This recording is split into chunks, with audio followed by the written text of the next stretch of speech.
Is anyone else confused by the F1 point system? Even Max didn't believe that he'd won the title. The Japanese Grand Prix was one that confused all of us. So we did some digging to see how the point system actually works and why the FIA seemed to break their own rules. So before we figure this out, we need a bit of context. The new point system was introduced into the sporting regulations at the end of the 2021 season. This was to stop a situation like Belgium 2021 ever happening again. For those of you who have forgot, in torrential rain conditions, the Belgium Grand Prix was cancelled after only 2 laps being completed, which were behind the safety car. By only 2 laps being completed, of course you're not allowed to actually race each other, half points were awarded. Everyone agreed that this was illogical and not fair on the competitors, so a scaled system was introduced in the rules coming into the 2022 season. And it did have lasting effects on the outcome of the 2021 season, but we won't go into that right now. The teams and the FIA worked together to create the scaled system, which made competitive sense and gave everyone a proposal they could subscribe to. Speaking of subscriptions, here is a word from our sponsor. Neeva is the world's first ad-free private search engine, and I mean completely ad-free. Neeva is focused on the user rather than the advertiser, unlike some other search engines. On Neeva, you won't get tracked by the websites that you visit, as it has a built-in tracker blocker to keep your information private. Rather than being flooded with unnecessary search results, you tell Neeva what you want to see and it will give you only those results in the future. All the power is with you. The whole thing is funded by subscriptions, but you can access a free version by clicking on the link in the description. This gives you the freedom to pick a version that works best for you. The subscription version gets you benefits like Byte Defender VPN and Password Manager LastPass, so it's definitely worth checking out. Now, let's get back to the video. So before we get into what actually happened during the Japanese Grand Prix, we must understand what the rules actually say. Now, I won't bore you with too many details here, but the relevant articles of the sporting regulations for the points system are 5.4, 6.5 and 57. And we are going to start with the very interesting sounding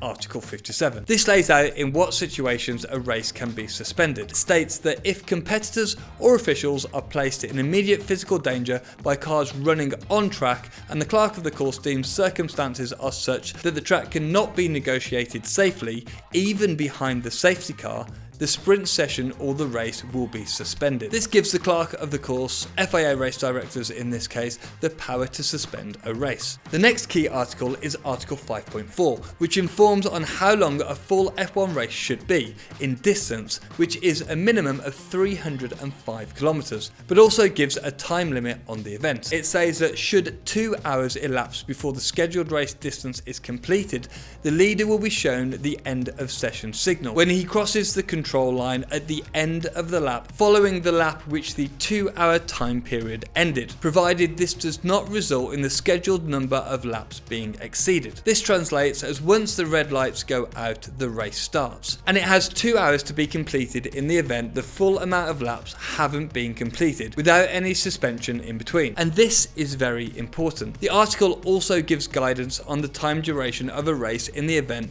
that it is suspended once the race starts, like in Japan. This states that should the race be suspended, the length of the suspension will be added to this period up to a maximum total race time of 3 hours. This is supposed to give F1 some leeway if a race is stopped once it gets underway. For instance, in Japan, the race got going but was stopped after 2 laps. There was then a 2-hour delay while we waited for the rain to clear up. This time was added to the existing race time, the equivalent of 2 laps, which left us with only 40 minutes until the 3-hour period was up. Hence why we got that shorter race and didn't continue to finish the rest of the 53 laps permitted. Finally, we get to Article 5.4, the one causing all the confusion. This lays out the scale of how points are awarded if a race isn't able to reach full race distance. It says that if a race is suspended in accordance with Article 57 and cannot be resumed, points for each title will be awarded in accordance with the following criteria. Now, a key part of this article in relation to the 2022 championship is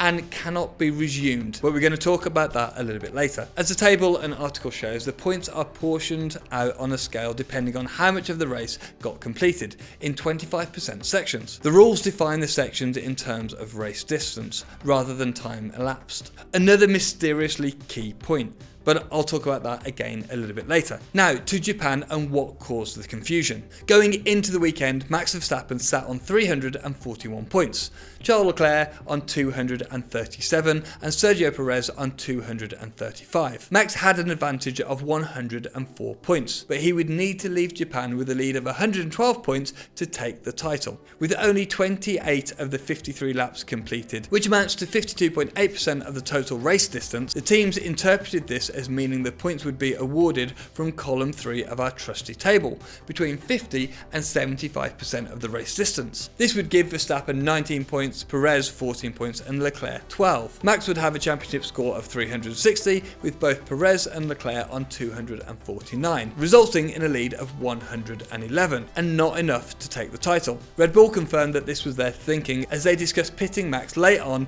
in an attempt at the fastest lap, and of course that extra point, which would have given him the title if Perez could get ahead of Leclerc. However, the FIA had different ideas. But before we get into the depth of what actually happened in Japan, I think it's worth speaking about the other major talking point from the race, which was the recovery vehicle being brought onto the track while cars were still going around, and Pierre Gasly coming ever so close to colliding with it, which would have been catastrophic. I agree with the drivers here. A vehicle should not be released onto the racetrack when F1 cars are driving around, especially in heavy rain conditions when visibility is really low. I believe it takes nothing from the show if you wait an extra minute or two to make sure all the cars are accounted for in the pits or crawling behind the safety car before ever releasing the recovery vehicles. And I'm sure that all fans would rather these events are conducted safely over a small delay to getting back to the action. With the new flag rules, in this situation we don't have to lose laps behind the safety car,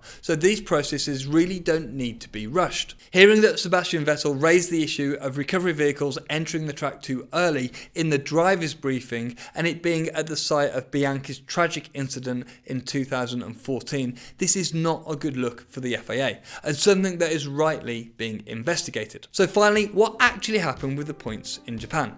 Fundamentally, the FIA and the teams had a different interpretation of the rules. That sounds pretty familiar. And it all revolves around the phrase, if a race is suspended in accordance with Article 57 and cannot be resumed. The FIA concluded that as the race was able to restart after suspension and the 3-hour time limit was completed, they could award full points for the race, despite the full race distance not being completed. The FIA saw Article 6.5 as only relating to races that were unable to finish, like Belgium 2021 or Malaysia 2009, which is the last time this happened. The team saw this rule intended for any race that wasn't able to reach full lap distance before time expired, to avoid any ambiguity that events caused like Belgium 2021. But before we keep kicking the FIA while they're down, the blame must be placed on both parties, as both missed the quite obvious part of the rules when vetting it over the winter, something some of the team bosses actually mentioned after the race. This simple phrase essentially supersedes the rest of it,